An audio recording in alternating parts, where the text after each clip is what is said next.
اللهم إني أسألك علما نافعا.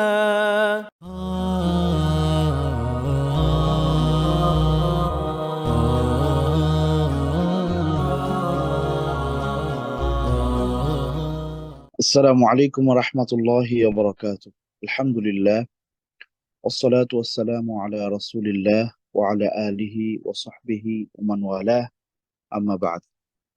সম্মানিত দিনী ভাই বোনেরা, মহান আল্লাহ সুবহানাহু ওয়া তাআলার শুকরিয়া আদায় করছি যে রব্বুল আলামিন আমাদের ধারাবাহিক প্রোগ্রামে আজকে উপস্থিত হওয়ার তৌফিক দিয়েছেন। আলহামদুলিল্লাহ। সম্মানিত দিনী ভাই বোনেরা, আমরা গত সপ্তাহে আলোচনা শুরু করেছিলাম সূরাতু মারইয়াম থেকে,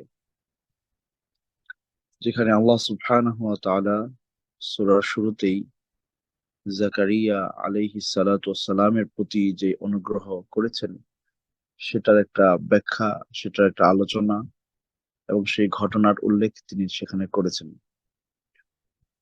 এরপরে আল্লাহ সুবহানাহু ওয়া তাআলা জাকারিয়া আলাইহিস সালাতু ওয়াস সালামের সাথে যে অনুগ্রহ তিনি করেছেন সেই আলোচনা করবার পরে আল্লাহ সুবহানাহু ওয়া তাআলা মারিয়াম আলাইহিস সালাতু ওয়াস সালামের ঘটনা সেখানে উল্লেখ করেছেন। আল্লাহ মারিয়াম আলাইহিস সালাতু ওয়াস সালামকেও বাবার উপস্থিতি ছাড়া, একজন মহিলাকে কোনো পুরুষ স্পর্শ করা ছাড়াই আল্লাহ সুবহানাহু ওয়া তাআলা যে দুনিয়ার সবকিছুতে ক্ষমতাবান, শক্তিশালী, সক্ষম, সেই নিদর্শন আল্লাহ সুবহানাহু ওয়া তাআলা মারিয়াম আলাইহিস সালাতু ওয়াস সালামের কাছে পাঠিয়েছেন এবং ঈসা আলাইহিস সালাতু ওয়াস সালামকে আল্লাহ মারিয়াম আলাইহিস সালাতু ওয়াস সালামের ঘরে পাঠিয়েছেন। তো এই ব্যাপারগুলো আল্লাহ সুবহানাহু ওয়া তাআলা পবিত্র কোরআনে কেন উল্লেখ করলেন?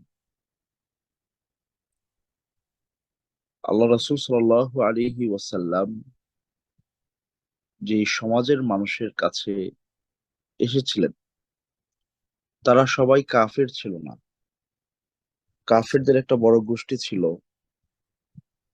কিন্তু যখন তিনি মদিনায় গেলেন সেখানে কাফেরদের পাশাপাশি আহলে কিতাবদের উপস্থিতি সেখানে ছিল।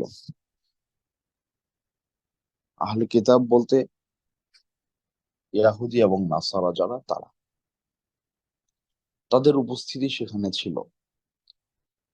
এবং আহলে কিতাবদের মধ্য থেকে হোক তারা নাসারা কিংবা ইয়াহুদি, তাদের উভয়ের কাছেই তাদের নবী রাসূলদের ইতিহাস, সেটার বাস্তবতা, সে ব্যাপারে আল্লাহর পক্ষ থেকে আগত বার্তা, বাণী সবকিছুই তাদের কাছে স্পষ্ট ছিল। বিশেষ করে তাদের যারা বিদ্বান ছিলেন তাদের কাছে মোটামুটি স্পষ্ট ছিল। সেই ঘটনা, সেই খবর, সেই ব্যাখ্যা মুহাম্মদুর রাসূলুল্লাহ সাল্লাল্লাহু আলাইহি ওয়াসাল্লামের মতো একজন ব্যক্তি, যিনি পূর্বের যুগের লিখিত কিতাবাদি বই পুস্তক পড়ার মতো সেই সামর্থ্য আল্লাহ সুবহানাহু ওয়া তাআলা তার রাসূলকে দেন নাই। তাহলে সেই মানুষটা কিভাবে সে আগের যুগের মানুষদের সাথে ঘটে যাওয়া এই অবাস্তব যে বিষয়গুলো, অলৌকিকতার যে প্রমাণগুলো, সেগুলো তিনি কিভাবে একটার পর একটা বর্ণনা করে যাচ্ছেন? এটা ছিল কোরআনের একটা বড় রকমের মুজিজা, যে মুজিজা আল্লাহ সুবহানাহু ওয়া তাআলা তার রাসূলকে দিয়েছিলেন। এত বিশাল মুজিজা সামনে দেখার পরেও, স্পষ্ট হওয়ার পরেও ইয়াহুদি এবং নাসারাদের অনেকেই রাসূল সাল্লাল্লাহু আলাইহি সাল্লামকে গ্রহণ করেন নাই, তার হাতে ইসলাম গ্রহণ করেন নাই। আল্লাহ সুবহানাহু ওয়া তাআলা আগের যুগে যে সকল নবী রাসূলদের পাঠাতেন, তাদের সময়কার যে চ্যালেঞ্জিং যে বিষয় থাকতো, সেই চ্যালেঞ্জিং বিষয়কে সামনে রেখে ওই সময়ে আগত যে রাসূল বা নবী যিনি থাকতেন, তাকে তিনি মুজিজা প্রদান করতেন। যেমন মূসা আলাইহিস সালাতু ওয়াস সালাম, তিনি ফেরাউনের সাথে বিতর্কে যখন উপনীত হলেন এবং সেখানে বলা যায় যে ফেরাউন জাদুঘরদেরকে সমাবেত করলো যাতে করে মূসাকে প্রতিহত করতে পারে আলাইহিস সালাতু ওয়াসসালাম। তো জাদুঘররা তাদের জাদু সেখানে উপস্থাপন করেছে। আল্লাহ সুবহানাহু ওয়া তাআলা মূসা আলাইহিস সালাতু ওয়াসসালামকে এমন এক মুআজিজা দান করলেন যেখানে জাদুঘররা পরাস্ত হলো। কিন্তু মুআজিজাটার ধরন কেমন ছিল? মুআজিজাটার ধরন ছিল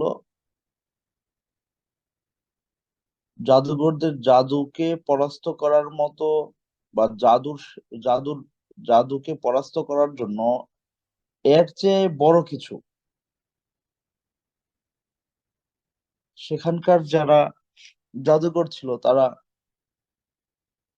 ফেলেছিল রশি, কিন্তু মনে হচ্ছিল যে এগুলো সাপের মতো দৌড়াদৌড়ি করতেছে। মানুষ দেখতেছিল এগুলো সাপ।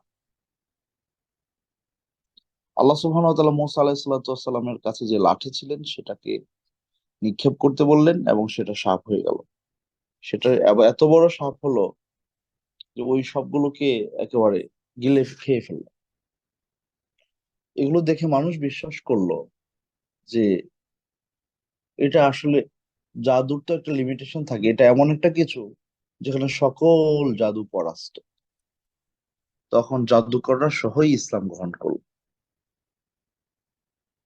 তাহলে মুসা আলাইহিস সালাতু ওয়াসসালামের ওই প্রেক্ষাপটে আল্লাহ সুবহানাহু ওয়া তাআলা এমন একটা মুআজিজা দান করলেন, যে মুআজিজা দেখে জাদুকররা বুঝলো আমরা যে ভেলকিবাজি করতেছি এটা তো বাস্তবতা, হাকিকত আমরা জানি, কিন্তু মুসার কাছে যে জিনিস আমরা দেখেছি এটা আসলে ভেলকিবাজি না, এটা সত্যিই অলৌকিক কিছু। এই জিনিস দেখে জাদুকর সহ ইসলাম গ্রহণ করে ফেললো। আর জাদুকররা যখন ইসলাম গ্রহণ করলো তখন এটার প্রভাব সাধারণ মানুষের মধ্যে অনেক বেশি ছিল। আপনি যদি ইউসুফ আলাইহিস সালাতু সালামের দিকে খেয়াল করেন তাহলে দেখবেন ওই সময়ের মানুষদের মধ্যে শ্রেষ্ঠত্ব ছিল তাদের যারা স্বপ্নের ব্যাখ্যা করতে পারতো, ভালো ব্যাখ্যা। কেউ একটা স্বপ্ন দেখছে, উনি একটা ব্যাখ্যা করে দিলেন, দেখা গেল এটা মিলে গেছে, ফলে গেছে। কিন্তু যখন ওই তৎকালীন সময়ের যিনি আহ রাজা ছিলেন, তিনি যে স্বপ্ন দেখলেন,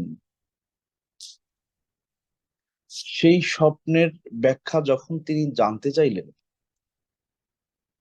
যে 7টা জীর্ণ শীর্ণ গাভীকে তিনি দেখলেন মোটা তাজা গাভীগুলোকে খেয়ে ফেলতেছে। আর গাভী তো সাধারণত গাভীকে খায় না, কিন্তু একটা গাভী একটা গাভীকে খেয়ে ফেলতেছে। আবার সাধারণত দুর্বলেরা শক্তিমানের কাছে পরাজিত হয়, কিন্তু এখানে উল্টা। তিনি কি দেখলেন? যে জীর্ণ শীর্ণ গাভীগুলো শক্তিশালী গাভীগুলোকে খেয়ে ফেলতেছে। সেম জিনিস আবার মানে দেখলেন যে 7টা মোটা তাজা শীষ, জব বা গমের শীষ পরাস্ত হয়ে যাচ্ছে, মানে একেবারে নিস্তেজ হয়ে পড়ে যাচ্ছে কার কাছে? নিরস কয়েকটা, 7টা এরকম শীষের কাছে।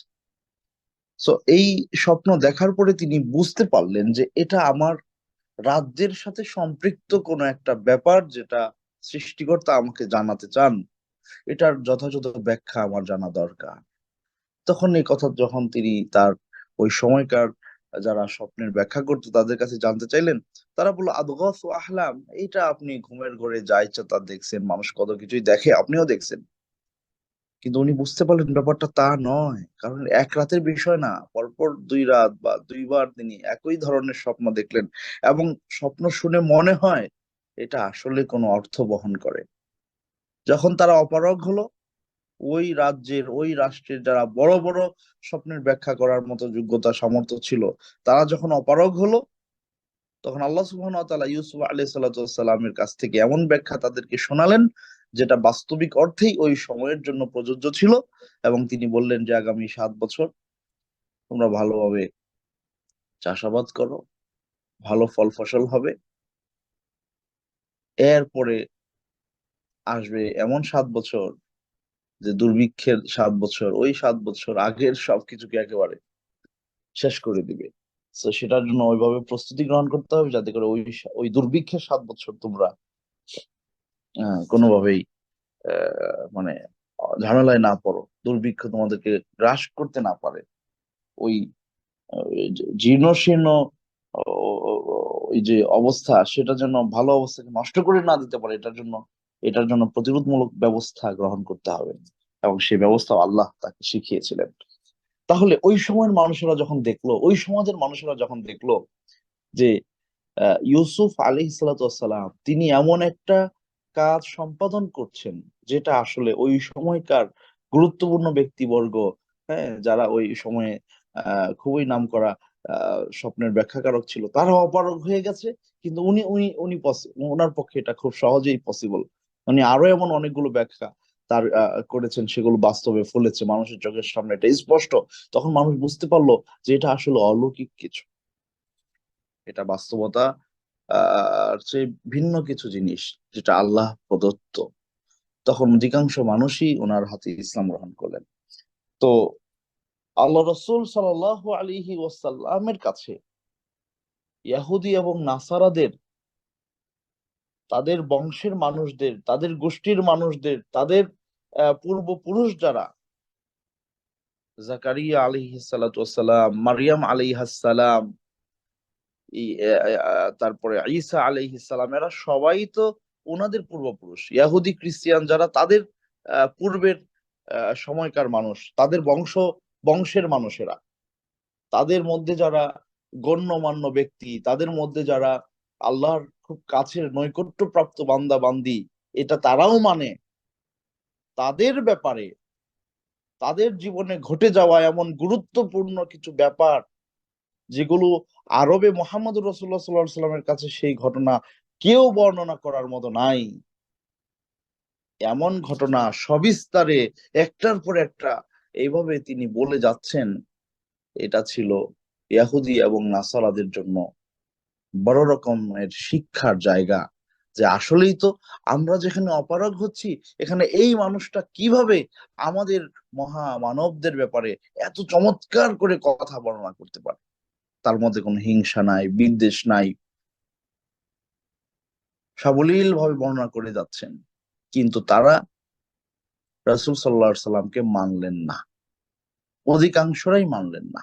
কিছু কিছুরা মানলেন, অধিকাংশরাই মানলেন না। কেন মানলেন না? এখানে আমাদের জন্য সবচেয়ে বড় যে শিক্ষণীয় বিষয়, তা হচ্ছে রাসূল সাল্লাল্লাহু আলাইহি ওয়াসাল্লামের একটা হাদিস। সেখানে আল্লাহ রাসূল সাল্লাল্লাহু আলাইহি সাল্লাম বললেন, ইন্নাল্লাহা জামিলুন ওয়া ইউহিব্বুল জামাল। আল্লাহ সুন্দর, তিনি সৌন্দর্যকে পছন্দ করেন, ভালোবাসেন।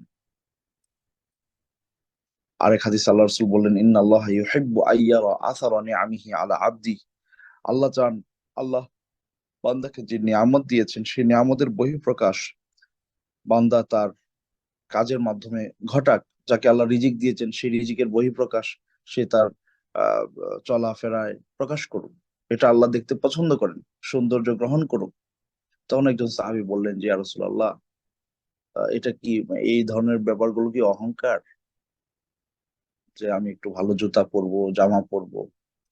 আল্লাহ রাসূল সাল্লাল্লাহু আলাইহি ওয়াসাল্লাম বললেন যে, না, ভালো জুতা জামা পরার নাম অহংকার না। তোমার যদি সামর্থ্য থাকে, তুমি ভালো কাপড় চোপড় পরো। অহংকার কি? বাতারুল হাক্কি ওয়া গামাতুন নাস। হক স্পষ্ট হওয়ার পরেও, সত্য স্পষ্ট হওয়ার পরেও সেটা গ্রহণ করতে আত্ম অহমিকা ভেতরে কাজ করা। আপনার কাছে স্পষ্ট যে আপনি একটা কথা বলছেন, আর আপনার ঘরের কাজের ছেলেটা বা আপনার গাড়ির ড্রাইভার, সে একটা মত দিল। আপনার কাছে স্পষ্ট, দলিলের ভিত্তিতে ওই মতটা বেশি শক্তিশালী, আপনার কাছে স্পষ্ট, কিন্তু আপনি নিলেন না কেন? নিলেন না আপনি আত্ম অহমিকার কারণে, যে ওর থেকে নিলে তো আমি ছোট হয়ে যাব। এই যে দেখেন না, এখন আমাদের কয়েকদিন পরে পরে নানান বিষয় নিয়ে বিতর্ক হয়, যে ব্যাপারগুলো নিয়ে বিতর্ক করা অনুচিত। অনেক গুরুত্বপূর্ণ জাতীয় ইস্যু আছে, মুসলিমদের স্বার্থ জড়িত এমন অনেক বিষয় আছে যেগুলো নিয়ে কথা বলা দরকার, উম্মাহকে সতর্ক করা দরকার। সেখানে একটা নফল আমল, আপনি তারাবি কি 8 রাকাত পড়বেন নাকি 20 রাকাত পড়বেন, সুবহানাল্লাহ বিহামদি, আপনি 40 রাকাত পড়েন, সমস্যা তো নাই। আপনি আরো কম পড়েন বা বেশি পড়েন সেটাও জরুরি না, জরুরি হচ্ছে আপনি কতটা কোয়ালিটি মেনটেন করে আপনি তারাবি পড়লেন, এটা জরুরি ছিল। এখানে রাকাত সংখ্যা জরুরত কোথাও আপনি দেখাতে পারবেন না রাসূল সাল্লাল্লাহু আলাইহি ওয়াসাল্লাম কোন একটা হাদিসে তারাবির রাকাত নিয়ে কোনো গুরুত্ব আরোপ করে কথা বলেছেন, না, নাই, কোথাও নাই। কি পাওয়া যায়, উনি এতটা করেছেন বা উনি এতটার বেশি করেন নাই। এর বাইরে রাকাত সংখ্যা নিয়ে আল্লাহ রাসূল সাল্লাল্লাহু আলাইহি ওয়াসাল্লাম সলাতুদ দুহার ব্যাপারেও রাকাতের কথা বলেছেন, হয় সেটা 4 রাকাত বা 2 রাকাত বলেছেন, কোন কোন হাদিসে আছে।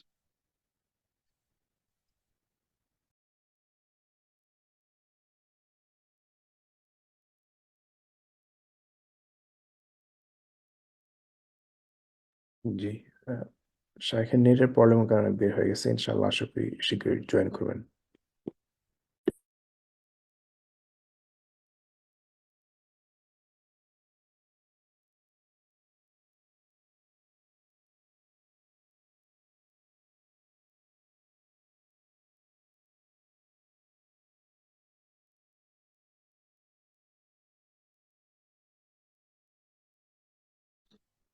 জি, সরি, লাইনটা কেটে গেল। হ্যাঁ, যে কথাটা বলছিলাম, যে রাসূল করিম সাল্লাল্লাহু আলাইহি ওয়াসাল্লামের রমাদানের রাতের সলাতের ব্যাপারে, আমাকে শুনতে পাচ্ছেন? জি শাইখ, ঠিক আছে, জি, আলহামদুলিল্লাহ। রমাদানের রাতের সলাতের ব্যাপারে যত হাদিস আছে, আপনি যদি একটু পর্যালোচনা করেন, একটু স্টাডি করেন, পড়াশোনা করেন, কোথাও রাকাতের ব্যাপারে মানে গুরুত্বারোপ করা হয় নাই যে এত রাকাতই হইতে হবে, কোথাও নাই। যেটা আছে সেটা কি, মান কামা রমাদানা ঈমানান ওয়া ইহতিসাবা গুফিরা লাহু মা তাকদ্দামা মিন যামবি, যে ব্যক্তি রমাদানের রাতের বেলায় দাঁড়িয়ে ইবাদত করবে, কত লম্বা আপনি কিয়াম করতে পারলেন, এটা দেখার বিষয়। সেখানে রাকাত সংখ্যা 8ও হতে পারে, 20ও হতে পারে, সমস্যা নেই।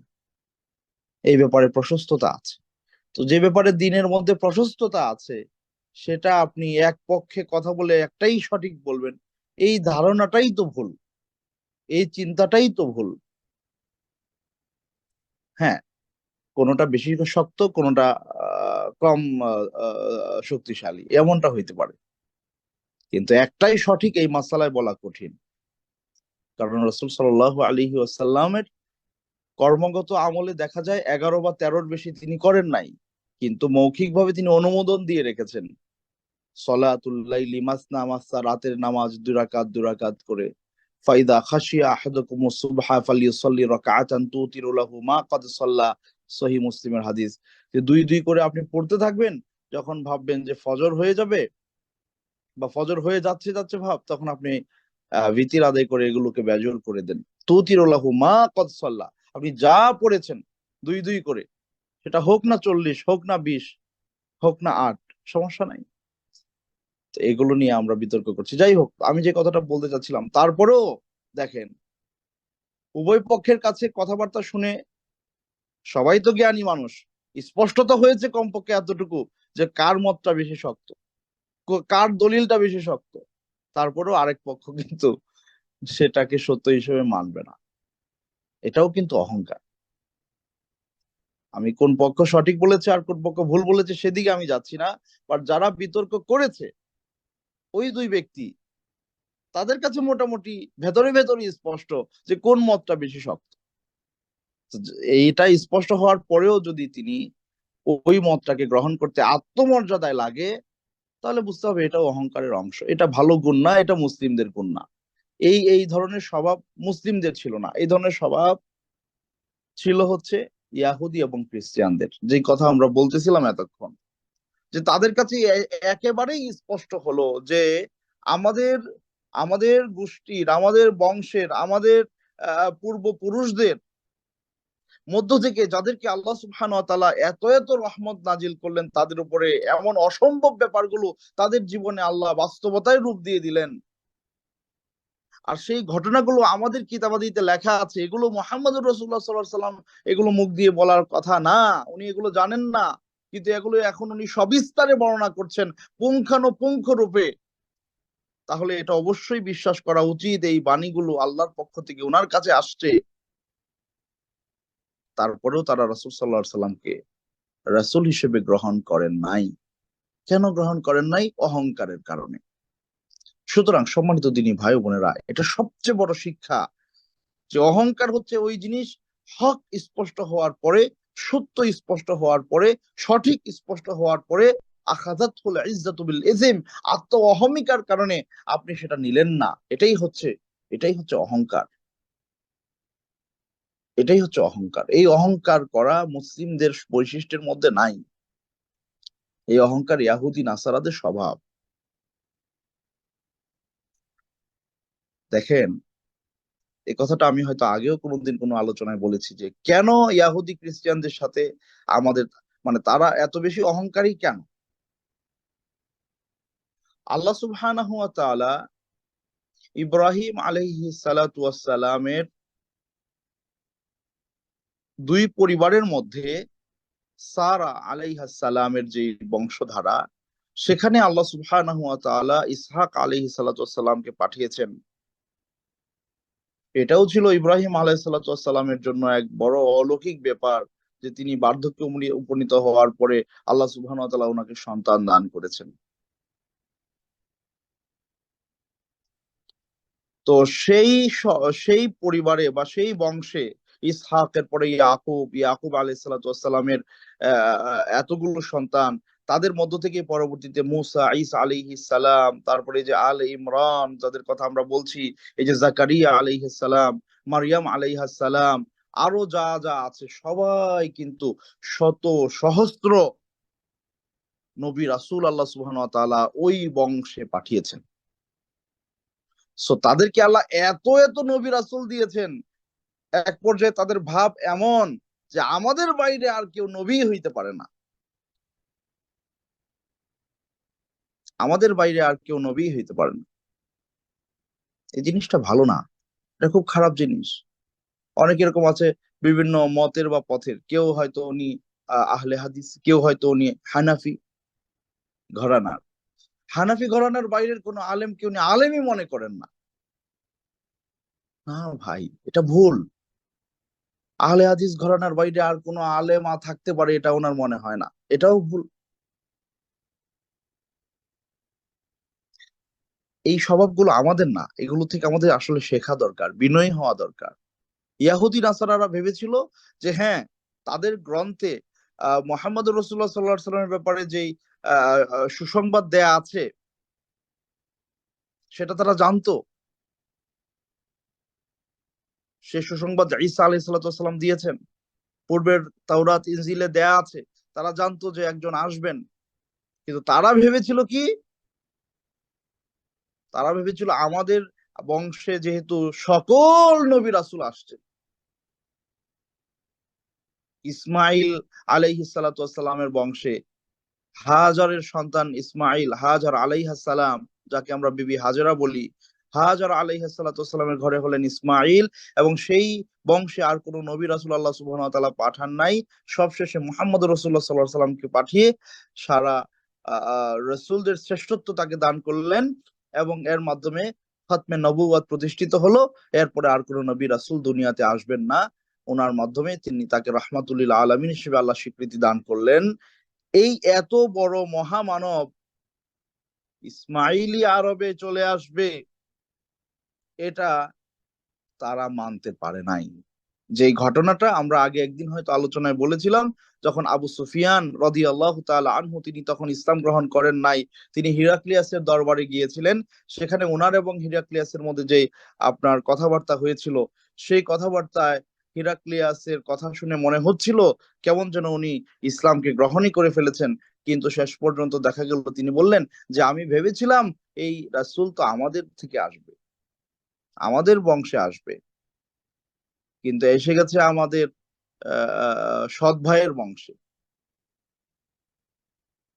এই আর মানা যাবে না, আমাদের হলে মানতাম।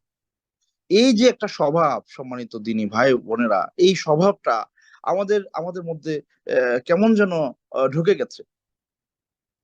আমি যেই প্ল্যাটফর্মের মানুষ, আমি আমি যেই দলের লোক, আমি যেই কি বলে মাযহাবের অনুসারী, সেখানকার আলেমদের ভুল ত্রুটি, তাদের কি বলে কথাবার্তার অশালীনতা, অবাস্তব কথাবার্তা, অসৌজন্যমূলক আচরণ, এগুলো আমার চোখে অত বেশি লাগে না।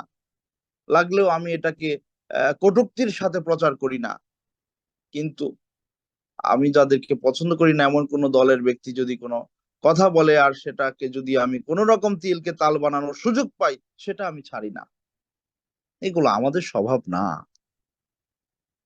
আমরা মুসলিমরা সবাই ভাই ভাই। আপনি যে কোনো দল করতে পারেন, আপনি যদি ইসলামের সার্কেলের ভেতরে থাকেন, আমি যদি আপনাকে ইসলামের সার্কেলের ভেতরে রাখতে পারি, আপনি আমার ভাই, আপনি আমার ভাই।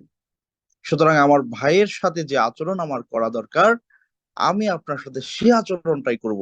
আমি আমার দলের লোকের কর্মী, আমার কর্মীর সাথে আমি যে আচরণ করতে চাই, আমার নেতার সাথে যে আচরণ করতে চাই, তিনি যেহেতু আমার ভাই, ইসলামের সার্কেলের ভেতরে আছে, যদিও তিনি আমার কর্মনীতির সাথে তার কর্মনীতির পার্থক্য আছে, আমার চিন্তাধারার সাথে তার চিন্তাধারার পার্থক্য আছে, কিন্তু আমার মূলের সাথে তার মূলের কোনো পার্থক্য নাই।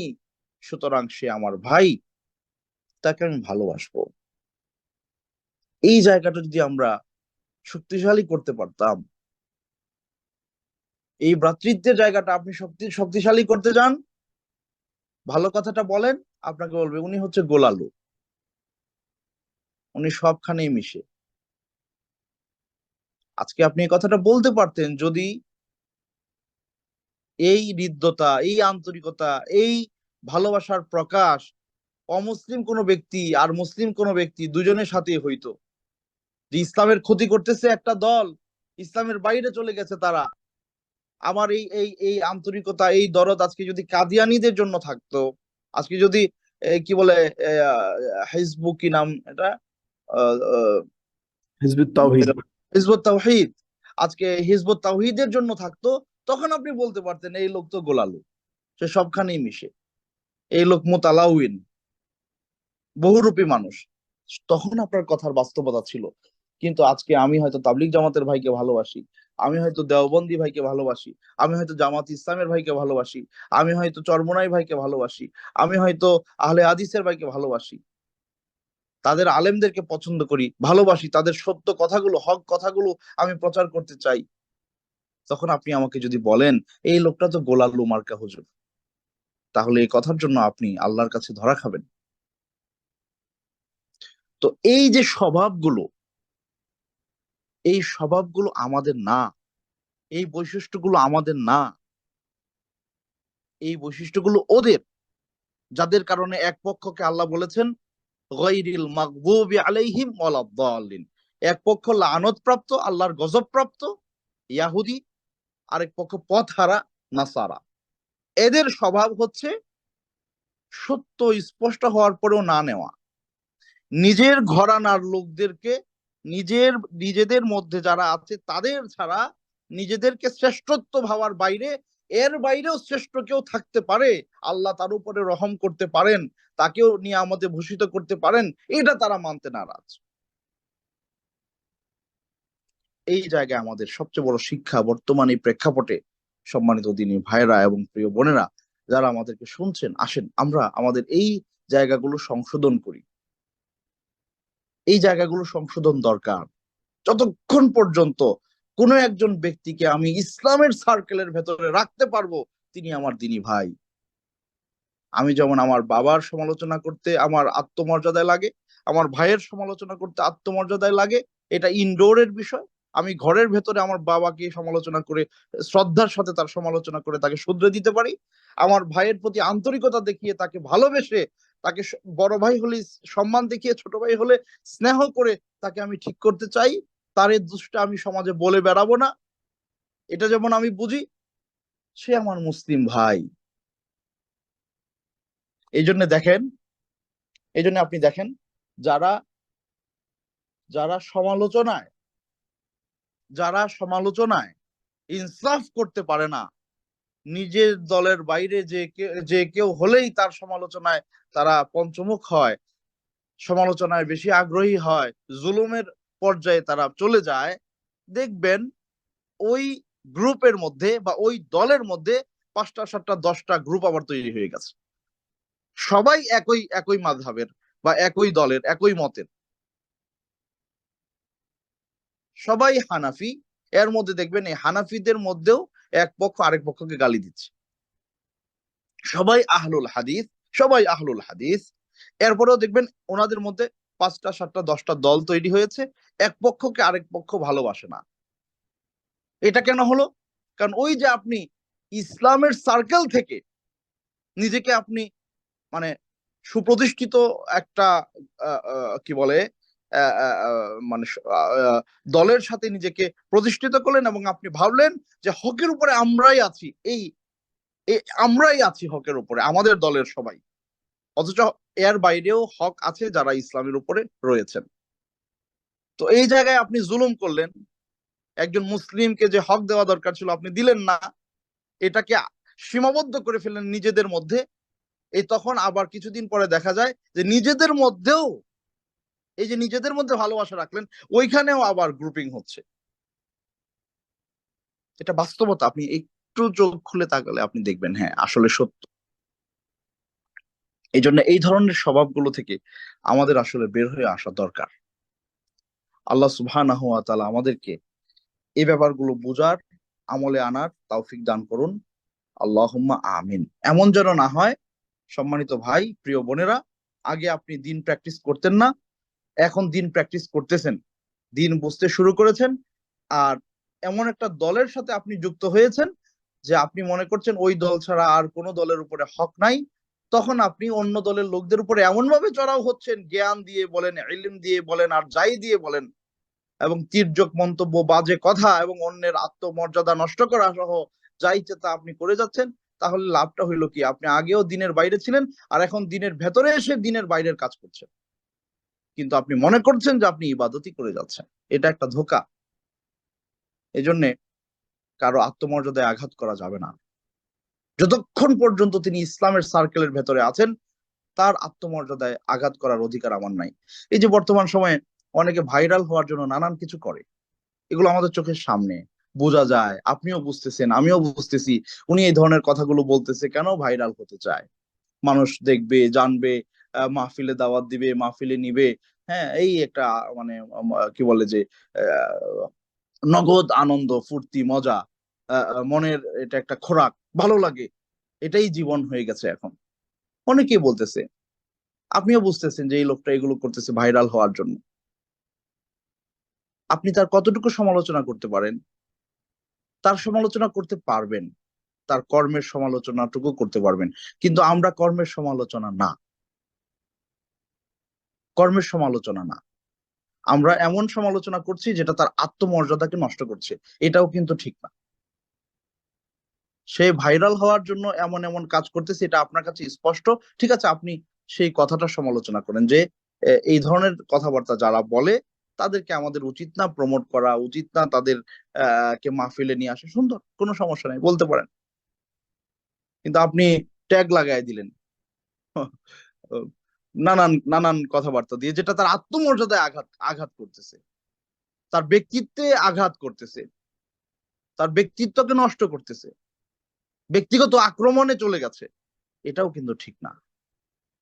কোন একজন ব্যক্তি যদি চুরি করে, হ্যাঁ, ইসলামী শরিয়া যদি সেখানে বাস্তবায়ন থাকে, আর যৌক্তিক কারণে সে মানে চুরি করার পেছনে যৌক্তিক কোনো কারণ নাই, অভাব নাই, পেটের ক্ষুধা নাই, ভুলে করে ফেলেছে এরকমও না, ইচ্ছা করে স্বেচ্ছায় অভাবের কারণে স্বভাবের কারণে চুরি করেছে এবং সেটা প্রমাণিত, তাহলে ইসলামী শরীয়তের বিধান কি তার হাত কেটে ফেলতে হবে, তাই না? এখন কাজী সাহেব যদি এইভাবে প্রমাণিত হওয়ার পরে তাকে মেরে ফেলার হুকুম করে, তাহলে জালেমটা কে হয়ে গেল? চোর জালেম হলো একা একা, নাকি কাজী সাহেব নিজেও জালেম হলেন? বরং কাজী সাহেব আরো বড় জুলুম করলেন, তাই না? সুতরাং এখন তো সবাই বিচারক হয়ে গেছে, ফেসবুক সোশ্যাল মিডিয়া থাকার কারণে সবাই নিজের জায়গায় বিচার করে ফেলতেছে, অমুকের বিচার তমুকের বিচার, নানান ধরনের ট্যাগ মানুষদেরকে লাগাচ্ছে। দরকার নাই ভাই, ট্যাগ লাগানোর দরকার কি? তাকে যদি অপছন্দ হয়, কাউকে যদি অপছন্দ হয়, আপনি বুঝতেছেন যে সে এগুলো ভাইরালের জন্য করতেছে, সে তো বলে না ভাইরালের জন্য, ভাইরাল হওয়ার জন্য করতেছে, সে বলতেছে আমি দিন প্রচার করতেছি। তো সে যেহেতু মুখে দিন প্রচার করতেছে বলে, আপনি চুপ থাকেন। সে যদি ভাইরাল হওয়ার জন্য করে, ওয়া ইন্নামা লিকুল্লি ইমরিইম মা নাওয়া, সে যেটার জন্য করতেছে সেটা পাইতেছে, আখেরাতে কিছু পাবে না, বাস। সেটা তার আর তার আল্লাহর বিষয়, সে তো মুখে বলে না যে সে ভাইরাল হওয়ার জন্য এমনটা করছে। আমরা নাহনু নাহকুমু বিয-যাহির আল্লাহু আ'লামু বিস-সারাইর, আমরা বাহ্যিকতা দিয়ে বিচার করব, তার ভেতরের খবর আল্লাহ জানেন। আরেকটা বিষয় আমি চিন্তা করি, আমি আমার নিজের থেকে বলি, আমার আব্বা হাফিজাহুল্লাহ ওয়া রাআহ, উনি সাধারণ মানুষ, সাধারণ পড়াশোনা করা মানুষ, আলেমে দিন না। সন্তানদেরকে চেষ্টা করেছেন মাদ্রাসায় পড়াইতে, দ্বীনের জ্ঞান শিখাইতে। তো এখনো আব্বা কি করেন, ওই ইউটিউবে অনেক বক্তাদের আলোচনা সময় পাইলেই শোনেন। তো এমন অনেক বক্তাদের কথা আমাকে বলেন যে বাবা, ওনার কাছ থেকে এই জিনিসটা শুনলাম, এই জিনিসটা আমার কাছে ভালো লাগছে। তো যাদের থেকে উনি যাদের আলোচনা উনি শুনেন, তারা সবাই যে কি বলে যে আপনার মুখলেস দায়ী তা না, বা তাদের সবাই যে একেবারে 100% হকের উপরে আছে তা না। কিন্তু উনি যে কথাটা তার থেকে শুনেছেন সেটা সত্য, সেটা সঠিক, সেটা গ্রহণযোগ্য, সেটা আমলযোগ্য, সেটা তার অন্তরে গিয়ে পৌঁছে। তখন আমি চিন্তা করি যে এই এই যে যে আলোচকের কথা উনি বললেন, ওই ওই আলোচক তো আসলে ভালো আলেম না, কিন্তু তার আলোচনা ওনার অন্তরে গিয়ে পৌঁছে গেছে। ওই কথাটা, যে কথাটা হয়তো আমরা ওনার অন্তরে পৌঁছাইতে পারি নাই, আরো 5 জন 7 জন ভালো আলেমে দ্বীনের কথা ওই ওই বিষয়ে ওনার অন্তরে পৌঁছে নাই, ওনার কাছে পৌঁছে নাই। কিন্তু যাদেরকে আমরা ভালো দেখতে পারি না, যাদের সমালোচনা আমরা করতে চাই, যাদের জ্ঞানের দুর্বলতা আছে, যাদের নানান অসঙ্গতি আছে কথাবার্তায়, কিন্তু তাদের ভালো কথাগুলো হয়তো ওনার কাছে পৌঁছে গেছে। সো এটাও একটা খিদমা, এটাও একটা দাওয়া। আপনি জানেন না কার কথায় কিভাবে মানুষ নিজেদেরকে পরিবর্তন করছে, আপনি জানেন না। সুতরাং আহ নিজের ঘরানা না হলে তার ব্যাপারে উঠে পড়ে লেগে যেতে হবে, এটা এই এই চিন্তা থেকে আমাদের উঠে আসা উচিত। কেন? কারণ এই স্বভাবটা কাদের? সম্মানিত ভাই বোনেরা, কাদের? ইয়াহুদি এবং নাসারাদের। তারা আগেও এগুলো করেছে, এখনো করছে এবং করে যাবে। এইগুলোর উপরেই তারা মৃত্যুবরণ করবে। বাট আমাদের উচিত না তাদের পদাঙ্ক অনুসরণ করা। আল্লাহ আমাদেরকে সকল ফিতনা থেকে হেফাজত করুন, আল্লাহুম্মা আমিন।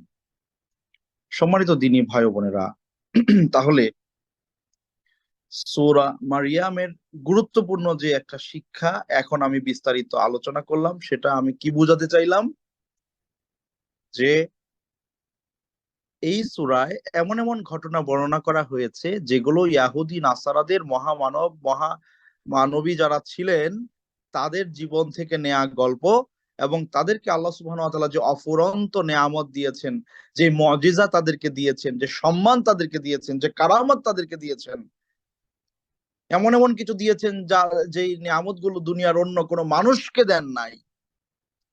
সেই নিয়ামত প্রাপ্ত মানুষেরাই তাদের এক পক্ষ হয়ে গেছে পথহারা, আর এক পক্ষ হয়ে গেছে লানত প্রাপ্ত। কেন? তাদের কাছে সত্য, মুহাম্মদুর রাসূলুল্লাহ সাল্লাল্লাহু আলাইহি ওয়াসাল্লামের নবুয়ত সত্য স্পষ্ট হওয়ার পরেও, যেহেতু তিনি তাদের বংশের কেউ না, তাদের বংশের অবশ্যই তারা ইব্রাহিম আলাইহিস সালামের বংশের, আমরাও ইব্রাহিম আলাইহিস সালামের বংশের, কিন্তু যে সৎ ভাই, আমাদের পরিবারের কেউ না, ওনাদের পরিবারের কেউ না মুহাম্মদুর রাসূলুল্লাহ, সত্য স্পষ্ট হওয়ার পরেও তাদের কাছে দিবালোকের মতো সত্য হওয়া সত্ত্বেও তারা হকটাকে গ্রহণ করে নাই। তাদের এই স্বীকৃতি তাদের পক্ষ থেকে আসে নাই। এই স্বভাবটা যেন আমাদের না থাকে আমরা চেষ্টা করব।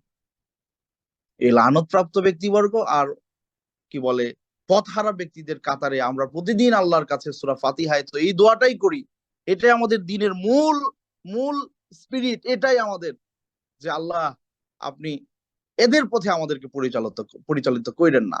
এদেরকে আপনি এত নিয়ামত দিয়েছেন, এত কিছু পাওয়ার পরেও তারা ফেইলার,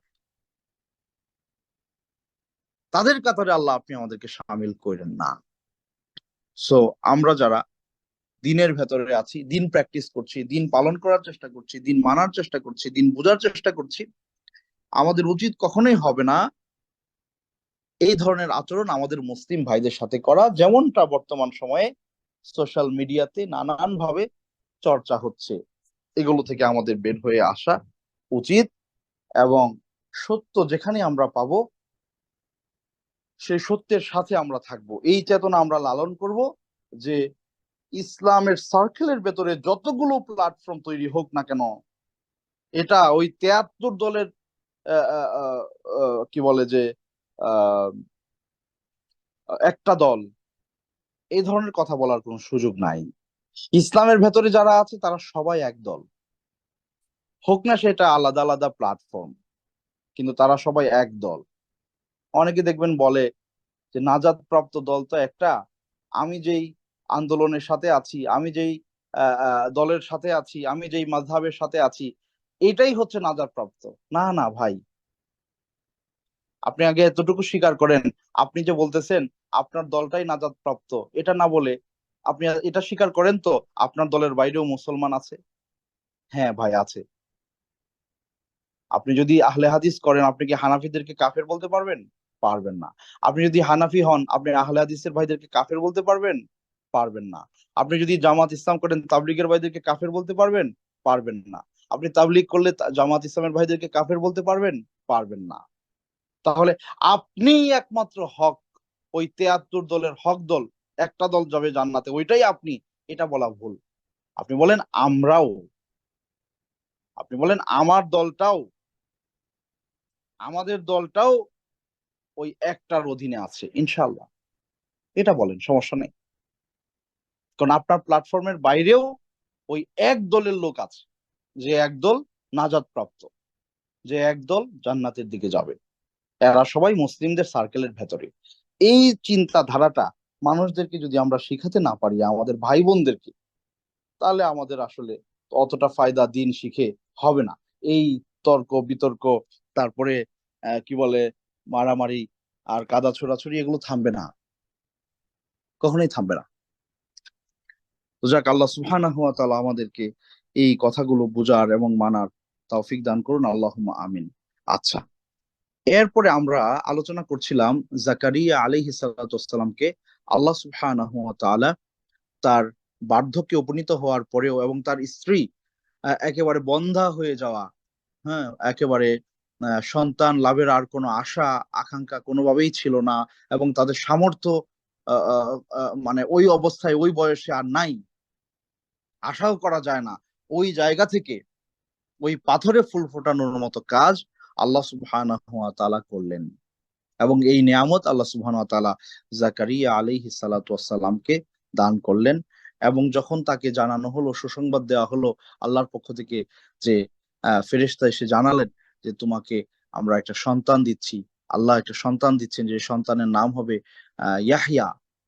তখন তিনি অবাক হয়ে বললেন যে কিভাবে আল্লাহ আপনি আমাকে সন্তান দিবেন, আমার তো এই পরিস্থিতি। তখন আল্লাহ বললেন ওয়াকাদ খালাকতুকা মিন ক্বাবলু ওয়া লাম তাকু শাইয়্যা, এর আগে আমি তো তোমাকে বানাইছি, তুমি কিছুই ছিলা না।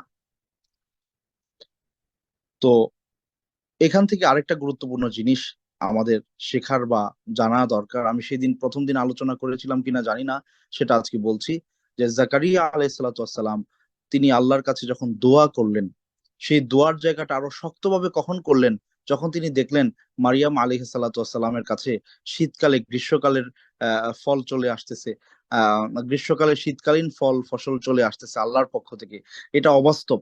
আল্লাহ যদি মারিয়াম আলাইহিস সালামকে অবাস্তব অবস্থায় রিজিক দিতে পারেন, যেটা বাস্তবতা কঠিন, তাহলে আল্লাহ আমাকে কেন সন্তান দিতে পারবেন না এই বয়সে উপনীত হওয়ার পরেও? তখন তিনি দোয়া করতে লাগলেন। তো এই হোনালিকা শব্দের অর্থ আমরা বলেছিলাম যে এখানে দুইটা অর্থ হতে পারে, হয়তো ওই টাইমটাতে যখন এটা উনি দেখলেন সাথে সাথে উনি দোয়া ভালোভাবে করা শুরু করলেন, অথবা যেই জায়গায় মারিয়াম আলাইহিস সালাম এমন রিজিক প্রাপ্ত হয়েছেন ওখানেই তিনি মেহরাব বানিয়ে ওখানেই ইবাদত করতে লাগলেন। তো ইসলামে যে জিনিসটা আছে সেটা হচ্ছে সময় বা কালের বরকত আমরা অস্বীকার করি না। সময় বা কালের বরকতকে আপনি অস্বীকার করতে পারবেন না। ইসলাম আমাদেরকে কিছু সময় দিয়েছে যেগুলো বরকতময়। রমাদান বরকতময়, লাইলাতুল কদর বরকতময়, জুমা আমাদের জন্য বরকতময়। তো এই বরকতময় সময়ে শেষ রাত আমাদের জন্য বরকতময় সময়, আমাদের দোয়া কবুলের সময়। এই বরকতময় সময়গুলোতে আল্লাহর কাছে বেশি করে দোয়া করা, যেমনটা আমাদের সালেহ বান্দারা আল্লাহর প্রিয় ভাজনরা করেছেন। আমাদের প্রয়োজনের শেষ নাই, আমাদের শর্টকামিংস এর অভাব নাই, এগুলো আল্লাহর সামনে তুলে ধরে আমাদের অপ্রাপ্তির বেদনা তার সাথে শেয়ার করতে হবে। কখন?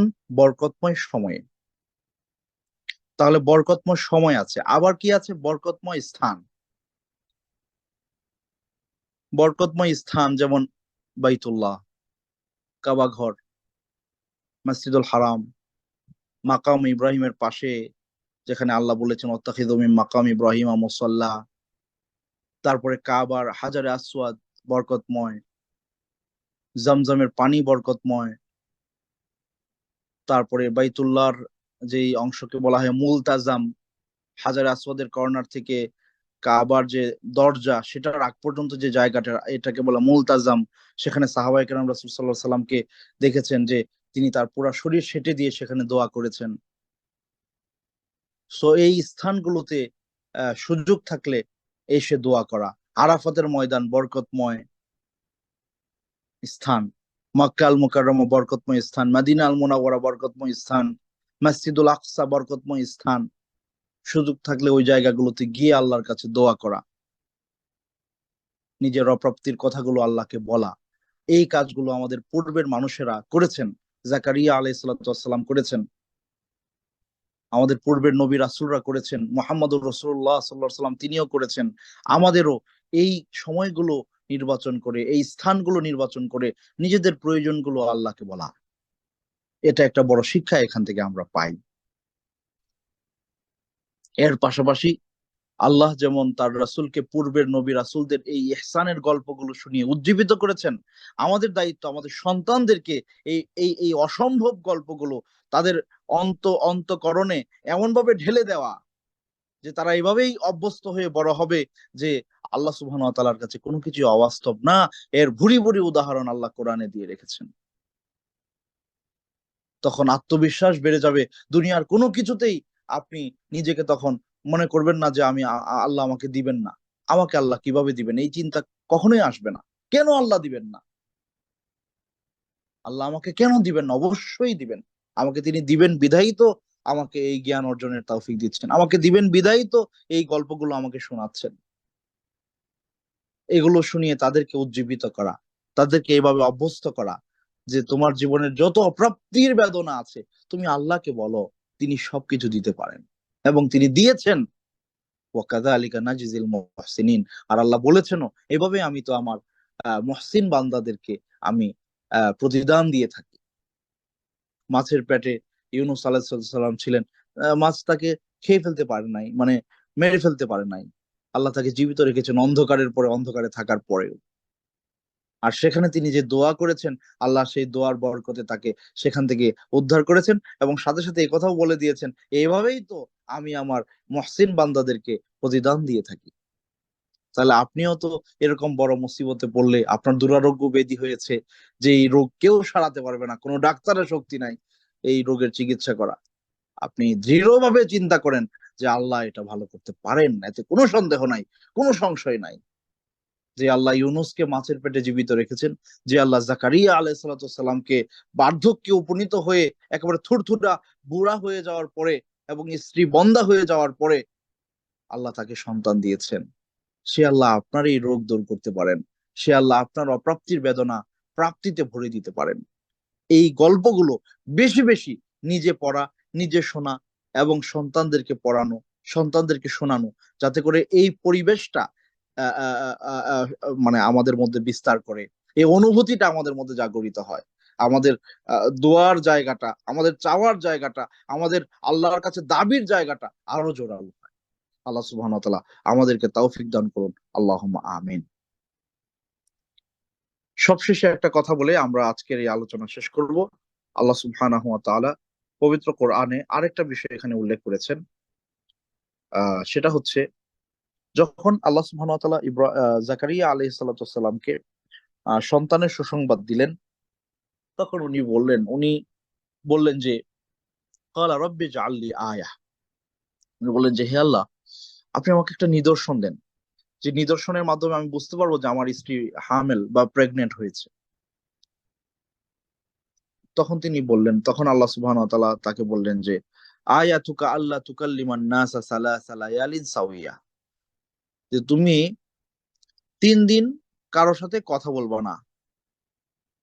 অন্য জায়গায় বলা আছে যে ইল্লা রমজা, মানে ইশারা ইঙ্গিতে শুধু কথা বলতে পারবেন, আর কথা বলতে পারবেন না কারোর সাথে 3 দিন। কথা বলতে পারবেন না দুইটা অর্থ হইতে পারে, একটা হচ্ছে আপনি কথা বলবেন না নিজে ইচ্ছে করে, আর একটা হচ্ছে আপনি চাইলেও কথা বলতে পারবেন না। আপনি ইশারা ইঙ্গিতে বুঝাইতে হবে। আপনি قال رب اجعل لي آية قال آيتك ألا تكلم الناس 3 ليال سويا, যে 3 দিন আপনি সুস্থ সবল থাকা অবস্থাতেও চাইলেই কারোর সাথে আপনি কথা বলতে পারবেন না, এটা একটা অর্থ হইতে পারে। কিন্তু আপনি আল্লাহর তাসবিহ, তাহলিল, জিকির, আজকার এগুলো ঠিকই করতে পারবেন। খেয়াল করতে পারেন বিষয়টা। 3 দিন সময় এমন আসবে বা এমন হবে যে ওই 3 দিন আপনি চাইলেও মানুষের সাথে কথা বলতে পারবেন না, কিন্তু ওই 3 দিন আপনি তাসবিহ, তাহলিল, সলাত, জিকির, আজকার যা যা আছে সবই করতে পারবেন। কিন্তু কারোর সাথে আপনি চাইলে কথা বলতে পারবেন না, আপনাকে ইশারা ইঙ্গিতে কথা বলতে হবে। তখন বুঝবেন আপনার স্ত্রী প্রেগনেন্ট হয়েছে, হামেল হয়েছে। এটা একটা অর্থ মুফাসসিরগণ করেছেন, যাতে করে জাকারিয়া আলাইহিস সালাতু ওয়াস সালাম এই জিনিসটাও বুঝতে পারেন যে আমি কথা বলতে সক্ষম হওয়া সত্ত্বেও আল্লাহ সুবহানাহু ওয়া তাআলা আমাকে এমন করে দিলেন যে আমি চাইলেই মানুষের সাথে প্রয়োজনের কথা বলতে পারতেছি না। এই 3 দিন আমি সুস্থ সবল মানুষ, তারপর আমি কথা বলতে পারি না। আবার আমি যখন জিকির আজকার করতে চাই, তাসবিহ তাহলিল পড়তে চাই, সেটা আমি ঠিকই পারি, কিন্তু কথা বলতে গেলে আমাকে ইশারায় কথা বলতে হচ্ছে। সে আল্লাহ, এটা তো আমার জন্য অবাস্তব ছিল। তো সেই অবাস্তব ব্যাপারটাকে আমার জন্য এখন এই 3 দিন আমার জন্য এটাই স্বাভাবিক, কিন্তু 3 দিন আগে এটা আমার জন্য অস্বাভাবিক ছিল। যে আমি কথা বলতে পারি এটা স্বাভাবিকতা, কিন্তু 3 দিন আল্লাহ আমাকে এমন ভাবে সুইচ লক করে দিলেন যে আমি এখন আর চাইলেই কথা বলতে পারতেছি না, আমাকে ইশারায় কথা বলতে হচ্ছে। কিন্তু আমি যদি তাসবিহ তাহলিল পড়তে চাই, তখন দেখি আমি আবার সুবহানাল্লাহ, আলহামদুলিল্লাহ, আল্লাহু আকবার বলতে পারতেছি। তার মানে আমার কথা বলার শক্তি আছে, কিন্তু মানুষের সাথে কথা বলতে গেলে এটা আল্লাহ লক করে দিয়েছে। তাহলে সেই আল্লাহ এই উলট পালটের সবকিছু করার একমাত্র অধিকারী তিনি। সুতরাং আমাদের আমাদের এই বার্ধক্য আর এইগুলো কিছুই না। আল্লাহ সুবহানাহু ওয়া তাআলার অনুমতি ক্রমে আমার স্ত্রী সন্তান সম্ভবা হয়ে গেছে। তো এই মিরাকল আমরা বিশ্বাস করি, এই অলৌকিকতা আমরা বিশ্বাস করি, আল্লাহ সুবহানাহু ওয়া তাআলার শক্তিকে আমরা বিশ্বাস করি, আল্লাহ সুবহানাহু ওয়া তাআলার এই নিয়ামতকে আমরা বিশ্বাস করি। এই ব্যাপারগুলো আমাদের সন্তানদেরকে বেশি বেশি জানানো দরকার, শেখানো দরকার, তাদের সামনে স্পষ্ট করা দরকার। কারণ এমন একটা প্রজন্ম হয়তো সামনে আসতেছে, যারা তাদের স্কুলগুলোতে, তাদের বিদ্যালয়ে, তাদের শিক্ষকদের কাছে, তাদের বন্ধু বান্ধবদের কাছে বাস্তবতার বাইরে কোনো কিছু বিশ্বাস করতে চাইবে না। তাদেরকে এই গল্পগুলো শোনানো দরকার যে বাস্তবতার বাইরেও একটা জীবন আছে, বাস্তবতার বাইরেও একটা জগৎ আছে, যেটাকে অলৌকিকতা বলা হয়, যেটাকে মুজিজা বলা হয়, যেটাকে কারামাত বলা হয়। এই কারামাত আজও পর্যন্ত চলমান এবং থাকবে কিয়ামত পর্যন্ত। এটা আপনার জীবনেও ঘটতে পারে, আমার জীবনেও ঘটতে পারে, অসম্ভবের কিছু না।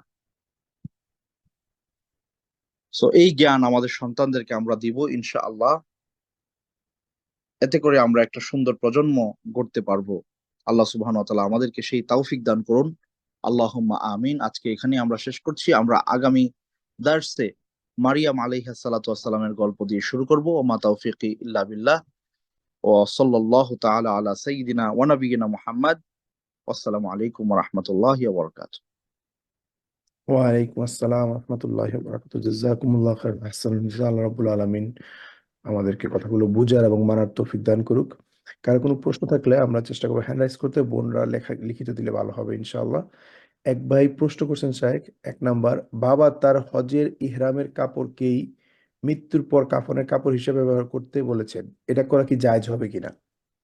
আহ সহজ অর্থে নাজায়েজ না, কারণ যে কোনো পবিত্র কাপড় দিয়ে আপনার কাফন করা যায়।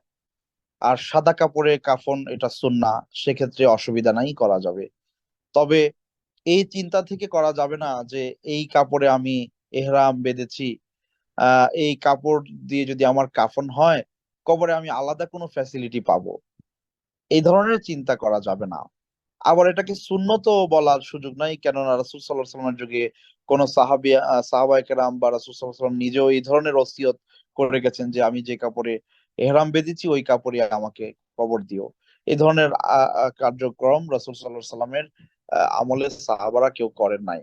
সুতরাং এটাকে সুন্নত হিসেবে করা যাবে না। এমনিতেই এটা মুআমালাতের অংশ। যে কোনো কাপড় দিয়ে কাফন করা, দাফন করা যায়। সেক্ষেত্রে কাফনের ক্ষেত্রে আপনি এটা ব্যবহার করতে পারেন, কিন্তু এটা আলাদা কোনো ফজিলতের এই চিন্তা করার কোনো সুযোগ নাই। জি। জাযাকাল্লাহ খাইর। উনি আরেকটা প্রশ্ন করেছেন, মৃত্যুর পর জানাজা কি একের অধিক জায়েজ? সুন্নাহ হচ্ছে একবারই জানাজা হওয়া। একবার হলে আপনার ফরজ কিফায়া যেটা, সেটা আদায় হয়ে গেল। সুতরাং একান্ত জরুরত না থাকলে জানাজা একবার করাই উচিত। তবে রাসূল সাল্লাল্লাহু আলাইহি সাল্লামের যুগে এমন ঘটনা আছে যিনি জানাজা আদায় করতে পারেন নাই। তার জানাজা হওয়ার পরে তার দাফন হয়ে গেছে। রাসূল সাল্লাল্লাহু আলাইহি সাল্লাম পরবর্তীতে ওই ব্যক্তিরা উপস্থিত হয়েছেন বা সফর থেকে ফিরে আসছে, তখন তার কবরে গিয়ে তার জন্য জানাজা পড়ার কথা রাসূল সাল্লাল্লাহু আলাইহি সাল্লাম বলেছেন। তো এখান থেকে একটা জিনিস, মানে একটা এভাবে চিন্তা করা যায় যে আহ, মানে যদি অনেক মানুষ হয় যারা জানাজা পড়তে পারছে না, বা এক জায়গায় আদায় হলে সবাই আদায় করতে পারছে না, সেক্ষেত্রে যদি তাদের জানাজায় শরিক হওয়ার ব্যাপারটাকে মানে ধরে রাখার জন্য কয়েক জায়গায় হয়, সেটা নাজায়েজ বা হারাম এমনটা আমরা বলছি না। আশা করছি বৈধ হবে ইনশাআল্লাহ। জাযাকাল্লাহ খাইর। আরেক বোন প্রশ্ন করেছেন, আসসালামু আলাইকুম হুজুর, মহিলা কি পুরুষ হুজুরের কাছে অনলাইনে কোরআন পড়তে পারবেন গ্রুপের সাথে? মহিলারা পুরুষদের কাছে কোরআন পড়তে পারবেন কিনা অনলাইনে? দেখুন, গ্রুপে দেখুন সম্মানিত বোন, বর্তমান সময়ে আমি যতটুকু জানি, আমি আমার পরিবারের মহিলারা যারা আছেন তাদের থেকেও যতটুকু খোঁজ খবর পাই, যে প্রচুর দিনী বোনেরা আছেন যারা ফ্রিতে কোরআন শেখান। আমার ছোট বোন সে আমাকে বললো যে ভাইয়া, এমন গ্রুপ তৈরি আছে মাশাআল্লাহ, আপুরা ওনারা ফ্রিতে কোরআন শেখাচ্ছেন, ফ্রিতে, কোনো বিনিময় নিচ্ছেন না, ফ্রি, কোনো পয়সা নিচ্ছেন না, একেবারে বিশুদ্ধ করে কোরআন পড়ার জন্য এমন অনেক গ্রুপ তৈরি আছে। মেয়েরা পড়াচ্ছে, শুধু মহিলারা। আর এখানে কি, তাহলে ওই জায়গায় আপনি যদি একটু চেষ্টা করেন খুঁজে পাইতে, অবশ্যই আপনি পাবেন। একটা দুইটা না, এমন আমার মনে হয় বহু গ্রুপ তৈরি আছে যেখানে মেয়েরা ফ্রিতে মানুষদেরকে কোরআন শেখাচ্ছে। এমন অনেক সংস্থা তৈরি হয়েছে আলহামদুলিল্লাহ, অনলাইনের সুবাদে। সুতরাং আমি বলবো আপনি সেটাই প্রিফার করবেন। আচ্ছা, এখন আসি ফতোয়া বৈধ নাকি না। হ্যাঁ, আপনি যদি বৈধ না অবৈধ জিজ্ঞেস করেন, তাহলে বলবো যদি গ্রুপের সাথে হয়, সেখানে আপনার সাথে আরো 5 10 জন 15 জন মানুষ আছে, তারাও শিখছে, তাহলে বৈধ হতে পারে ইনশাআল্লাহ। কিন্তু সেই বৈধতার ব্যাপারেও ঝামেলা আছে। এমন যদি হয় যিনি শিখাচ্ছেন তিনি আবার যাদেরকে শিখাচ্ছেন তাদের সাথে ব্যক্তিগতভাবে কথাবার্তা বলেন, এইভাবে সম্পর্ক তৈরি হয়, এই ধরনের ফিতনার আশঙ্কা থাকলে সেখানে না যাওয়াই ভালো। আবার ওই এখন আপনি বলবেন তাহলে হুজুর আপনি যে এই যে আমাদেরকে দার্স দিচ্ছেন এটা তো ওইটার মতোই, একটু পার্থক্য আছে সম্মানিত বোনেরা। এখানে আমি বলছি আপনারা শুনছেন, একান্ত হয়তো আপনি কোনো প্রশ্ন করছেন, তারপরে আমরা বলছি আপনি লিখিত প্রশ্ন করেন। আপনাদের সাথে সাথে আমাদের ব্যক্তিগত কোনো যোগাযোগের সুযোগ আসলে নাই, বা সেই সুযোগ আসলে নাই, তো সেটা করা হচ্ছেও না। আহ, তো আর কোরআন শেখার ব্যাপারে আরেকটা পার্থক্য আছে, সেখানে একজন মেয়ে যখন কোরআন তিলাওয়াত করে, সেখানে সুললিত কণ্ঠে তিলাওয়াতের একটা বিষয় আছে। তখন তিনি ওই মহিলার গলার আওয়াজ পাচ্ছেন, তার তিলাওয়াত শুনছেন। তো এখানে তার প্রতি দুর্বল হওয়া, বিমোহিত হওয়ার একটা বড় সুযোগ কাজ করে, এবং শয়তান এই সুযোগটা লুফে নিতে চাবে বা চায়। এই কারণে আমি মনে করি এটা যদি জায়েজও কেউ বলে, তারপরেও সেটা মানে আহ, বা আরো আরো আরো গবেষণার বিষয়। আমি একবারে হারাম বলতে পারছি না, সেই যোগ্যতা আমার নাই। তবে একবারে স্পষ্ট করে যে আমি আপনাকে বলে দিব আপনি হ্যাঁ পড়েন, করেন, শিখেন, এটাও আমি আপনাকে উদ্বুদ্ধ করছি না, যেহেতু আপনার অল্টারনেটিভ মেয়েদের কাছে শেখার সুযোগ আছে। জি। জাযাকাল্লাহ খাইর। একজন প্রশ্ন করেছেন, শুক্রবারে জুমার নামাজ কেন পড়া হয়, অন্য কোনোদিন কেন পড়া হয় না? আহ দেখুন, আল্লাহ সুবহানাহু ওয়া তাআলা আমাদের জন্য যে শরিয়া দান করেছেন, সেই শরিয়ার ব্যাপারে আমাদের প্রশ্ন করার কোনো সুযোগ নাই, নাম্বার ওয়ান। কারণ আপনি আমি আল্লাহর গোলাম, আল্লাহর বান্দা, আল্লাহর দাস। সুতরাং আল্লাহ আমার মালিক, আমার মালিক আমাকে যেভাবে চান এভাবেই আমার আমার আনুগত্য নিতে পারেন, কোনো প্রশ্ন ছাড়া। সুতরাং আল্লাহ সুবহানাহু ওয়া তাআলা কেন জুমার দিনকে শ্রেষ্ঠত্ব দিয়েছেন আল্লাহ ভালো জানেন, আমরা জানি না। আল্লাহ করতে বলেছেন, আমরা করব। আল্লাহ করতে বলেছেন, আমরা করব। তবে একটা হিকমা এটা আপনি বলতে পারেন এইভাবে, যে ইসলাম কখনো চায় না আপনি একা ভালো থাকেন। ইসলাম চায় যে আপনি সমন্বিতভাবে ভালো থাকেন। এই জন্য 5 ওয়াক্ত নামাজের ব্যবস্থা আছে। সেখানে আপনার আধ্যাত্মিক রুহানিয়াতকে উন্নত করার একটা বড় সুযোগ, আল্লাহর কাছে যাওয়ার একটা সুযোগ। এর পাশাপাশি সমাজের মানুষদের সাথে দেখা সাক্ষাৎ হওয়া, খোঁজ খবর নেওয়া, তাদের সুবিধা অসুবিধায় পাশে থাকা। এর চেয়ে বড় পরিসর হচ্ছে জুমা। সপ্তাহে একদিন আল্লাহ আমাদেরকে এই সুযোগটা করে দিয়েছেন যে আমরা সবার সাথে মিলিত হব, সবার খোঁজ খবর নিব। এটা একটা হিকমা, যে সমাজের মানুষদের সাথে সহাবস্থান এবং তাদের সুখে দুঃখে পাশে থাকা, কমিউনিটি বিল্ড আপের একটা বড় সুযোগ জুমার মাধ্যমে হয়, এবং সেটা সপ্তাহে একদিন। আল্লাহ সুবহানাহু ওয়া তাআলা, এখন কেন শুক্রবার আমরা জানি না, আল্লাহ ভালো জানেন কেন শুক্রবার বা জুমার দিনকে এইভাবে আল্লাহ নির্ধারণ করেছেন, আমরা জানি না। জি। কাফনের কাপড় কেনার পর বেশি হওয়া কিংবা কম হওয়া কি কোনো ধরনের লক্ষণ? না, কোনো লক্ষণ নাই। বেশিও হতে পারে, কমও হতে পারে। কম হলে আরো আপনি অ্যাড করবেন, বেশি হলে রেখে দিবেন। কোনো ওইটা আমাদের ড্রেসের মতোই একটা কিছু। আল্লাহ রসুল সাল্লাল্লাহু আলাইহি সাল্লামের যুগে ওনারা যে কাপড় চোপড় পরিধান করতেন, ওই কাপড় চোপড় দিয়েই তো কাফন করা হইতো অধিকাংশ ক্ষেত্রে। আমাদের তো হয়েছে এমন যে আমরা ওই কাফন হিসেবে যেটা ব্যবহার করি, ওইটা শুধু ওই একবার ব্যবহারের জন্যই। রাসূল সাল্লাল্লাহু আলাইহি সাল্লামের যুগে ওনারা রেগুলার যে কাপড় চোপড় পরতেন, পরিধান করতেন, ওইগুলো দিয়ে ওনাদেরকে দাফন করা হইতো। বুঝতে পারছেন? জি। জাযাকাল্লাহ খাইর। সুতরাং কাফনের কাপড় কম বা বেশি হওয়াতে কোনো অসুবিধা নাই। মহিলাদের বিশেষ অবস্থায় কোরআন পড়া যাবে কিনা? অর্থাৎ পিরিয়ড অথবা নিফাসের অবস্থায় কোরআন তেলাওয়াত করা যাবে কিনা, জি। এই ব্যাপারে ওলামাদের মতানৈক্য, মত পার্থক্য আছে। তবে আরব ওলামাদের বক্তব্য হচ্ছে যে ওই অবস্থায় কোরআন টাচ করা যাবে না, তবে পড়া যাবে। এটা আরব ওলামাদের বক্তব্য।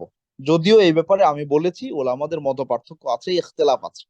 কিন্তু আরব দেশের আলেম ওলামা যাদের সাথে আমরা এখানে কথাবার্তা বলি, জ্ঞান অর্জন করি, জ্ঞান নেই, ওনারা বলেন যে ওই টাইমটা এটা প্রতি মাসে তার জন্য নির্ধারিত একটা বিষয়। কারো উপরে গোসল ফরজ হয়েছে কোনো পুরুষ ব্যক্তির উপরে, তার পড়া উচিত, সে পড়তে পারবে না। কেন? সে নাপাকিতে আছে, জুনুবী অবস্থায় আছে। সে চাইলে এখনই গোসল করে কি পবিত্র হয়ে তিলাওয়াত করতে পারে। কিন্তু একজন মহিলার ধরেন 5 দিন পিরিয়ড, সে তো চাইলেই গোসল করে পবিত্র হইতে পারবে না, তাকে ওই 5 দিন অতিবাহিত হওয়ার পরে পারবে। তাহলে এই যে 5 দিন লম্বা টাইম, এই টাইমটাতে তিনি চাইলে আল্লাহর জিকির কোরআন তেলাওয়াতের মাধ্যমে করতে পারেন। এটা ওনাদের মত। আবার আরেক পক্ষের আলেমরা বলেছেন যে না, ওই অবস্থাতেও ওনারা তিলাওয়াত করতে পারবেন না। সুতরাং এই ব্যাপারে ইখতিলাফ আছে, আলেমদের মধ্যে মতানৈক্য আছে। এক পক্ষের আলেমরা বলেছেন যাবে না, আরেক পক্ষের আলেমরা বলছেন যাবে। এখন আপনি বলবেন তাহলে আমরা কোনটা গ্রহণ করব? আমি ব্যক্তিগতভাবে মনে করি যাবে।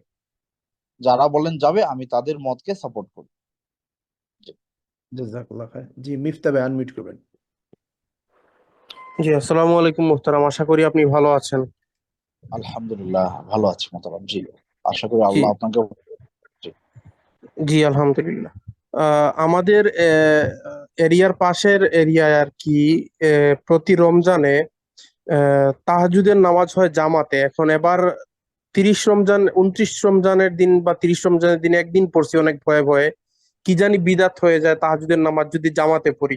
এখন শুনছি মদিনাতেও নাকি তাহাজ্জুদের জামাতে হয়। এখন আগামী বছর কি আমি তাহাজ্জুদের নামাজটা জামাতে পড়বো কি পড়বো না, এটা নিয়ে একটু সংশয়ে আছি আর কি, একটু জি, পরিষ্কার করবেন। তাহাজ্জুদের সলাত, দেখেন, তাহাজ্জুদের সলাত যদি সলাতুত তারাবি জামাতে আদায় করা বৈধ হয়, তাহলে তাহাজ্জুদও জামাতে আদায় করা বৈধ। তাহাজ্জুদ যেরকম অতিরিক্ত নামাজ, তারাবি যেমন ফরজের বাইরে অতিরিক্ত নামাজ, যেটাকে সুন্নাহ আমরা বলতে পারি, তাহাজ্জুদটাও সুন্নাহ। সুতরাং জামাতে পড়াতে কোনো অসুবিধা নাই, বৈধ। মক্কাতে আলহামদুলিল্লাহ এবছরও আমরা তারাবিও পড়েছি, আবার তাহাজ্জুদের সময়ে ইমামের সাথে আমরা তাহাজ্জুদও পড়েছি, বিশেষ করে শেষ 10 দিন। কারণ হাদিসে আসছে রাসূল সাল্লাল্লাহু আলাইহি ওয়াসাল্লাম ইযা দাখালাল আহিয়াল লাইলা ওয়া আইকাযা আহলা, যখন শেষ দশক আসতো আল্লাহ রাসূল সারা রাত জাগতেন। সারা রাত জেগে কি করতেন? ইবাদত করতেন। তো সেই ধারাবাহিকতায় ওনারা 12:30টায় তাহাজ্জুদের জামাত শুরু হতো, একেবারে 2টা সোয়া 2টা পর্যন্ত, বা কখনো কখনো আরো বেশি। তো এই আমরা জামাতে আদায় করেছি মক্কায়। সুতরাং আমরা আপনাদেরকে বলতে পারি যে নফল নামাজ বা সুন্নত নামাজ জামাতের সাথে পড়াতে কোনো অসুবিধা নাই ইনশাআল্লাহ। এবং ওমর রাদিয়াল্লাহু তাআলা আনহু তো জামাতে চালু করেছিলেন রাতের সালাত। জি। জাজাকাল্লাহ খায়ের। এক ভাই এশার নামাজে জামাতে নামাজ আদায় করছেন, প্রথম রাকাতটা উনি মিস করছেন, 3 রাকাত পড়ার পরে সালাম ফেরার পরে উনি ভুলে গেছেন যে উনি একটা রাকাত মিস করছেন। উনি সুন্নত এবং বেতের পড়ছেন, বাসায় চলে গেছেন, তারপর তার মনে হয়েছে। এখন তার করণীয় কি? আবার তাকে পড়তে হবে, কারণ এটা একদম অনেক বড় ব্যবধান তৈরি হয়ে গেছে। সুতরাং তাকে ওই নামাজটা আবার পড়ে নিতে হবে। জি। সুন্নত আর বেতেরটাও কি আবার করে পড়তে হবে? আশা করছি না, বাট ওনার ফরজটা অবশ্যই ওনাকে আদায় করতে হবে। জাজাকাল্লাহ খায়ের। জি, ইয়াসমিন, আমি সর্বশেষ প্রশ্ন নেবো। ইয়াসমিন, আপনি আনমিউট করবেন। জি, আসসালামু আলাইকুম রহমতুল্লাহি ওয়া বারাকাতুহু। ওয়ালাইকুম আসসালাম ওয়া রাহমাতুল্লাহ। জি। জি শেখ, আমার প্রশ্নটা হচ্ছে যে আমরা মেয়েরা কি জুমার নামাজ আদায় করতে পারবো নাকি? এটা আমার একটু প্রশ্ন আর কি। জি, সম্মানিতা বোন, অনেক ধন্যবাদ। দেখুন, আসলে আমরা এমন এক সমাজের মধ্যে বসবাস করি, মানে মেয়েরা মসজিদে না যেতে না যেতে এখন প্রশ্নই চলে আসছে যে আমরা কি জুমাতে যেতে পারবো কিনা। রাসূল সাল্লাল্লাহু আলাইহি সাল্লামের যুগে মেয়েরা ওয়াক্তের নামাজ মসজিদে এসে পড়তেন। জুমা তো অবশ্যই, ঈদ তো অবশ্যই আসতেন, কিন্তু মেয়েদের জন্য এটা বাধ্যবাধকতা ছিল না, ওয়াজিব ছিল না, যেমনটা ছেলেদের জন্য ওয়াজিব। এটা তাদের ইখতিয়ারি। আহ, আহ, আহ, এখানে তাদের স্বাধীনতা আছে, এখানে তাদের চুজ করার বিষয় আছে। ঘরের কাজকর্ম যা যা ওনার করা দরকার সব দায়িত্ব কমপ্লিট করে যদি ওনার পক্ষে সম্ভব হয় উনি মসজিদে গিয়ে নামাজ পড়বেন। যদি উনি যেতে চান, হাদিসে বলা আছে লা তামনাউ ইমা আল্লাহি মাসাজিদ আল্লাহ, আল্লাহর বান্দীদেরকে আল্লাহর ঘর মসজিদে আসতে বারণ করা যাবে না, যদি উনি ওনার দায়িত্ব পালন করে যেতে চায়। সুতরাং অবশ্যই জুমার মসজিদে মায়েরা বোনেরা আসবেন, আসতে পারবেন, আসার সুযোগ আছে। তবে ইটস নট অব্লিগেশন, এটা ওনাদের জন্য সুযোগ। যদি উনি আসতে চান, ওনার দায়িত্ব পালন করার পরে ফ্রি টাইমে উনি আসতে চান, ওনার হাজবেন্ড বা ওনার বাবা বা ওনার ভাই ওনাকে আটকাবেন না। এখন বলবে যদি ফিতনার আশঙ্কা থাকে, হ্যাঁ, ফিতনার আশঙ্কা যদি থাকে যে ওনার মা বোন মসজিদে গেলে পরে মানে অসুবিধা হচ্ছে, তাহলে তিনি বলবেন যে যাইও না, তাহলে কোথাও যেতে পারবে না। বাজারেও যেতে পারবে না, স্কুলেও যেতে পারবে না, মাদ্রাসায়ও যেতে পারবে না, কোথাও যেতে পারবে না। আর যদি অন্য জায়গায় যেতে পারে, ফিতনা থাকে না, বাজারে যেতে পারে, শপিং এ যেতে পারে, কি বলে, স্কুল কলেজে যেতে পারে, তাহলে মসজিদেও যেতে পারবে, ওখানেও ফিতনা হবে না ইনশাআল্লাহ। আশা করি বুঝতে পারছেন। জি, জাযাকাল্লাহ খাইর। যে আরেক ভাই প্রশ্ন করছেন, রমজানের বাইরে কি জামাতে তাহাজ্জুদ পড়তে পারবে কিনা? আহ যদি আপনি কখনো চান রাতের বেলায় একসাথে জামাতে পড়বেন কয়েকজন মিলে, নাজায়েজ না, নাজায়েজ না। রমাদানে হোক, রমাদানের বাইরে হোক, নাজায়েজ না, জায়েজ। কারণ জায়েজ কেমনে? আপনি বলবেন দলিল দেন, দলিল নেন, অনেক দলিল আছে। রাসূল সাল্লাল্লাহু আলাইহি সাল্লাম একদিন নামাজ পড়তেছিলেন, আব্দুল্লাহ ইবনু মাসউদ, না আব্দুল্লাহ ইবনু আব্বাস সম্ভবত আল্লাহ রাসূল সাল্লাল্লাহু আলাইহি সাল্লামের পাশে গিয়ে দাঁড়ালেন, বাম পাশে। আল্লাহ রাসূল তাকে ধরে ডান পাশে দাঁড় করাইলেন, দুজন মিলে জামাত পড়লেন। তাহাজ্জুদের নামাজ ছিল সেটা, সেটা রমাদানেও ছিল না, রমাদানের বাইরের কথা। সুতরাং তাহাজ্জুদের সালাত জামাতে আদায় করাতে কোনো অসুবিধা নেই। জাযাকাল্লাহ খাইরান ওয়া আহসান জাযা। আলহামদুলিল্লাহ আমরা সবগুলো প্রশ্ন নিতে পারছি। শেখ, আমরা দোয়াটা পড়ে ইনশাআল্লাহ শেষ করব। হাইয়াকুমুল্লাহু জামিআন। আল্লাহ আমাদের জ্ঞানে বারাকা দান করুন, আমলে বারাকা দান করুন, আমাদেরকে দ্বীনের উপরে অবিচল থাকার তৌফিক দিন, আমাদের সন্তানদেরকে দ্বীন বোঝানোর তৌফিক দান করুন। আমাদের আত্মীয় স্বজন, ভাই বোন যারা আছেন, পাড়া প্রতিবেশী, বন্ধু বান্ধব, সবাইকে নিয়ে দ্বীনী পরিবেশে বসবাসের তৌফিক দিন।